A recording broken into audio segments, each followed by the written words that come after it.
CCRN Multisystem Practice Test Questions and Answers and Explanations, 35 Tricky Questions. Question 1. Which of the following is the most common cause of multiple organ dysfunction syndrome, MODS? Trauma, sepsis, burns, aspiration. Sepsis is the leading trigger for MODS due to systemic inflammation and hypoperfusion. Question 2. In a patient with disseminated intravascular coagulation, you would expect to see decreased point/PTT, increased fibrinogen, increased D-dimer, increased platelets. D-dimer increases as the body breaks down widespread clots, platelets and fibrinogen decrease. Question 3. Which of the following is a classic sign of neurogenic shock? Tachycardia, hypertension, bradycardia, cold, pale skin. Neurogenic shock causes a loss of sympathetic tone, leading to vasodilation and relative bradycardia. Question 4. The primary treatment for rhabdomyolysis is aggressive fluid resuscitation, diuretics only, dialysis immediately, antibiotics. Fluids are crucial to flush myoglobin through the kidneys and prevent acute renal failure. Question 5. What is the hallmark lab finding in acute pancreatitis? Elevated amylase and lipase, decreased WBC count, elevated glucose, decreased ALT/AST. Amylase and lipase are released into the blood when the pancreas is inflamed. Question 6. A patient with an acetaminophen overdose should be treated with Narcan, acetylcysteine, mucomyst, flumazenol, atropine. Acetylcysteine is the specific antidote for acetaminophen toxicity. Question 7. Which electrolyte imbalance is common in a patient with massive blood transfusions? Hypercalcemia, hypocalcemia, hypernatremia, hypokalemia. Citrate in stored blood binds to calcium, leading to hypocalcemia.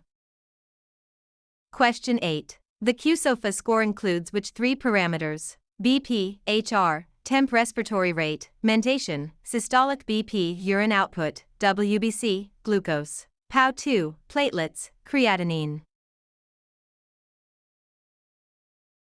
QSOFA looks for RR equals 22, altered mentation, GCS 15, and SBP equals 100.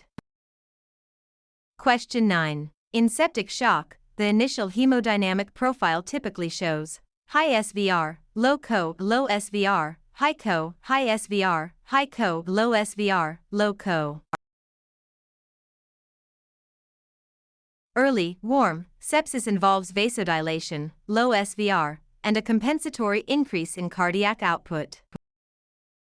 Question 10. Which of the following is a sign of attention pneumothorax? Tracheal deviation toward the affected side, tracheal deviation away from the affected side, hypertension, bradycardia. Pressure buildup pushes the mediastinum and trachea toward the opposite, unaffected, side. Question 11. The target blood glucose range for most critically ill patients is 70 to 110 mg/dl, 140 to 180 mg/dl, 180 to 250 mg/dl, less than 70 mg/dl.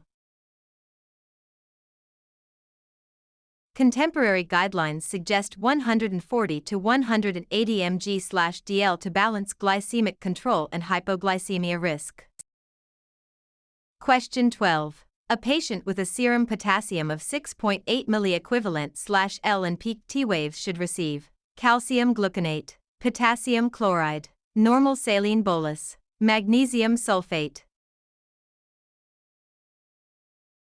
Calcium gluconate stabilizes the cardiac membrane in severe hyperkalemia.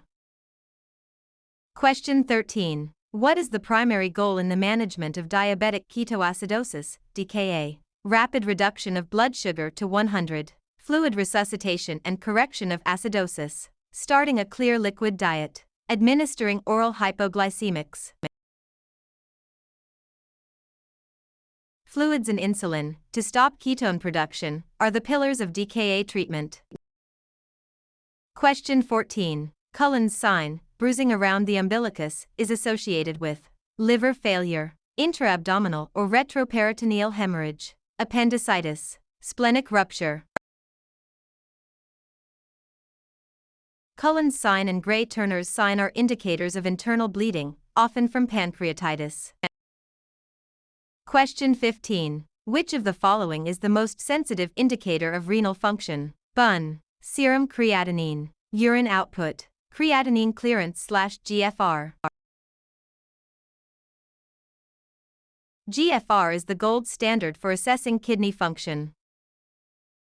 Question 16. A patient is in anaphylactic shock. The first-line medication is Benadryl, Solomedrol, epinephrine, Pepcid.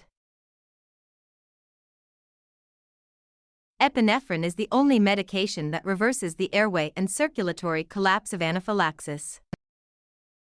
Question 17. In ARDS, the primary goal of using low tidal volume ventilation is to prevent hypoxia, hypercapnia, ventilator-induced lung injury, VILI, aspiration. Low tidal volumes, 6 ml/kg, prevent overdistension of the alveoli, velotrauma. Question 18. Which sign is characterized by carpal spasm after inflating a BP cuff? Quastec's sign, Trousseau's sign, Homan's sign, Bobinski sign. Trousseau's sign is a classic indicator of hypocalcemia. Question 19. In a patient with a traumatic brain injury, TBI, the goal for cerebral perfusion pressure, CPP, is typically 30 to 50 mmHg, 60 to 70 mmHg, 90 to 100 mmHg, above 120 mmHg. CPP, MAP ICP, should be maintained between 60 and 70 mmHg to ensure brain tissue is perfused.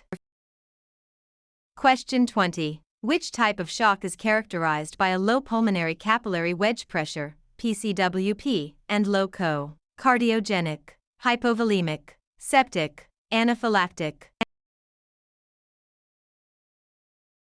Hypovolemic shock features empty ventricles, low PCWP, resulting in low output.